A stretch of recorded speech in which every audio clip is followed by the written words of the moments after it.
Plenty of you probably woke up this morning, grabbed yourself a hot beverage or a cold one, depending on where you live, and you looked at the college football playoff rankings and said, you know what? The committee got it right. For the most part, week one, they got it right. But was there any team that was egregiously left out or screwed over by the way the committee decided on the top 25? Yeah, one team got royally bent over a barrel. If you're brand new here, welcome on into the channel. My name is Thompson. I'm a radio show host based in Houston, and I talk college football daily. I talk NFL, I talk MLB, I talk NHL, I talk NBA, but I love talking college football. And if this is the type of content you enjoy, this is a channel made for you. So subscribe down below, leave a comment telling me who you thought was royally screwed over by the initial college football playoff rankings. Give the video a thumbs up. Tell your friends, your family, your sister, your brother, your mother, everybody about this channel. Because if we get to 1,000 subscribers by November 15th, I shave my head live on air. 3 live shows a week, Tuesdays, Thursdays, Fridays. If you like this type of content, make sure you hit the subscribe button and let's talk college football. College football playoff rankings came out last night. For the most part, I don't care. I don't care.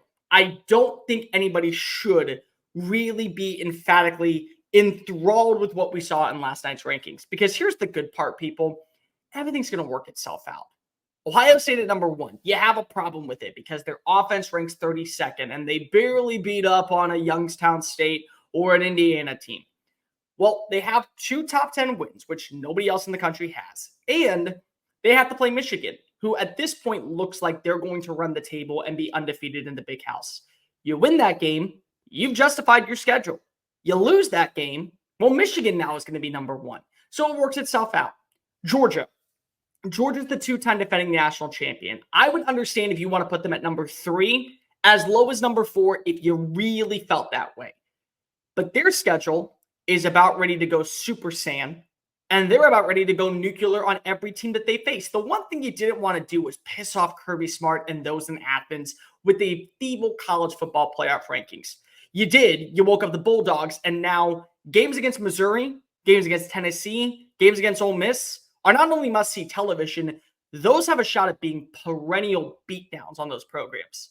And Florida State and Washington, I get the argument. I really do. I think that both of them have done their job up to this point to where you could justifiably put them inside the top 4. And nobody would argue, primarily due to their scheduling. But one team actually got screwed over by the playoff rankings. And it's not because, they deserve to be higher because they're a more fun team or they're really sound. No. It's because of the way the rest of the playoff committee decided to dictate the first 7. Oklahoma should be number 7. If we are going to follow what the playoff committee says, justifiably, Oklahoma should be number 7. And the good news is it still would find a way to work itself out. But therein is the problem with the playoff committee and why every year we have these type of conversations. Because one team does its job, one team plays up to a certain standard, and one team gets a fantastic win. And because of recency bias, they're screwed out of it. Now, I want to be completely straight with you. In a rematch, the way that these two teams have looked, I would have Oklahoma losing to Texas and Arlington. I would. I think Texas right now has been playing better defensively. I think Texas right now is running the football methodically. I think that the culture that Steve Sarkisian has built and the weapons that you have at Malik Murphy's disposal are phenomenal. Not many teams have a young quarterback that blessed with the amount of talent that he has at wide receiver, at tight end, and at running back. But head-to-head matters. And that's where the conversation begins. It's that simple. Texas lost to Oklahoma on a beautiful a beautiful final drive by Dylan Gabriel in the 4th quarter at the Cotton Bowl. The very last Cotton Bowl we're ever going to get in the Big 12. Thank God we get to keep that in the SEC because that's actually a game that I think a lot of people care about. And it sells tickets and it's good for ratings, but I don't really give a crap about that. It's good that that game gets to stay alive because these two hate each other. And it's very evident, and anybody that grew up in the Lone Star State understands. You hate Oklahoma, you hate Texas A&M, but goddamn do you hate North Dallas. That's what you hate, or North or South Oklahoma, however the hell you want to phrase it. Not the point here. The point is, Oklahoma lost to a 2-loss Kansas team on the road. And because of recency bias, they're penalized for it. Texas lost to Oklahoma. And then we bring in the strength of schedule conversation. Well, Texas has one of the more impressive wins on the year because they marched into Bryant-Denny Stadium and they beat the living dog crap out of Nick Saban and Alabama. And so we're going to give them the benefit of the doubt when it comes to the rankings, which, by the way, let's go ahead and bring this up for a second. Alabama's number 8. Alabama's number 8. Guess who's number 7? Texas. So in head-to-head matchups in that conversation, Alabama is behind the team that beat them. Alabama's behind the team that they lost to, and it's their only loss. Guess who's behind Alabama? Ole Miss. And I believe Ole Miss is a top 10 team. I actually am in full agreement with the committee. I had them at number 9 in my rankings this week. They belong at number 9 or number 10 or wherever the hell you want to put them, because recency bias aside, that is where the head-to-head matters. Oklahoma beat Texas. They're at number 9 because they lost to a 2-loss Kansas team. And let me just get this on the record real fast. I'm tired of hearing the crap about Kansas being a below-average team or not at the same level as most. Guys, there still is a shot. It's slim, but there still is a shot for them to be able to go to Arlington. They're playing exceptional football right now, and the guy running the program in Lance Leipold is one of the best coaches in college football, regardless of where he started, regardless of how long he's been in the Big 12, regardless of anything. He coaches that team to an elite standard, and he holds those players accountable. And every single week, you know they're well prepared. Mike Gundy does the exact same thing in Stillwater. And Kyle Whittingham does the exact same thing in Salt Lake City. That's Lance Leipold. So I'm tired of hearing the narrative, oh, well, they lost to Kansas. No, Kansas is damn good. Kansas has a shot of going 10-2 this year. And that would be the first double-digit win season since 2007. So in my opinion, that's still a damn good loss. So one loss to a decent team, just like Texas. One loss to a team in your conference, just like Texas. One win over a top 25 team, just like Texas. The math isn't adding. The math isn't mathing up. There's a way to make this plausible, and everyone walks away happy. Because here's the reality. This wasn't the only matchup where they did head-to-head. And it's not the only matchup where they screwed up head-to-head. Missouri comes in at number 12. LSU comes in at number 14. LSU beat Missouri. Explain that. Explain it to me. I can't. One's a 1-loss team, one's a 2-loss team. That's it. That's the narrative. Because LSU is behind Ole Miss. And Ole Miss found a way in a game that defense didn't matter. And we basically were talking about 2010's Pac-12, outworked them. That was the case. So Ole Miss got the benefit of the doubt. And well, they should.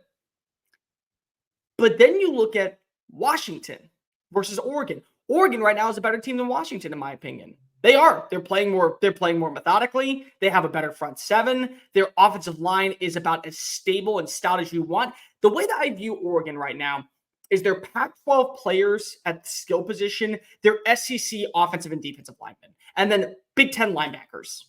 That's what you have with Dan Lanning squatting Eugene. They're so well put together. It's like a Frankenstein monster of all the conferences that eventually are going to mesh. And we're just going to get 12 teams in the playoff because that's eventually going to happen. We all can agree. But Oregon lost to Washington. Washington gets the benefit of the doubt because they're undefeated, and so they're ahead. So why are we not doing the same thing for Oklahoma? Oh, and by the way, I can fix this narrative pretty quickly. Oklahoma 7, Texas 8, Alabama 9, Ole Miss 10. Done. It's over. There you go. And everyone falls in certain fashion. Consider that for a second. Whether or not you agree Oklahoma is a better team and that they have better linebacker play and that their defense has been playing a better performance against lesser teams, that their offensive line is more stable, they can't run the football. Finally, they did so against Kansas. But regardless of any of that, just do me a favor. Oregon loses to number 5 Washington. So they are number 6. Oklahoma beats number 7 Texas. So they're now number 7. And number 8 is Texas. Texas beats Alabama, who comes in at number 9. And Ole Miss, who loses to Alabama, comes in at number 10.